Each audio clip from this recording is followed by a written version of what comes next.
सूर्यमालेतील सर्वात जवळचा ग्रह म्हणजे बुध ग्रह. त्याचे सूर्यापासूनचे अंतर फक्त 5,80,00,000 किलोमीटर एवढे आहे.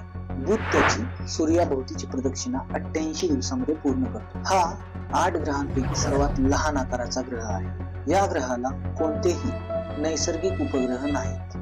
मरीनर 10 हे यान बुधाजवळून गेले असता त्याच्यापासून पाठवलेल्या छायाचित्रांनुसार बुध ग्रहाच्या 40 ते 45% पृष्ठभागाचे नकाशे बनवण्यासाठी मदत मिळते. बुध ग्रह हा पृथ्वीच्या चंद्राप्रमाणेच त्यावर फारसे वातावरण नाही. या ग्रहाचा गाभा हा लोहाचा असून त्याचे चुंबकीय क्षेत्र हे पृथ्वीच्या 1% एवढे आहे.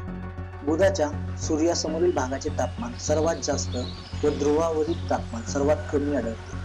बुध ग्रहाची घनता पाहता 5,430 किलोग्रॅम एवढी असून पृथ्वीच्या घनतेपेक्षा थोडीशी कमी आहे. त्याला स्वतःभोवती परिवलन करण्यासाठी 59 दिवसाचा अवधी लागतो.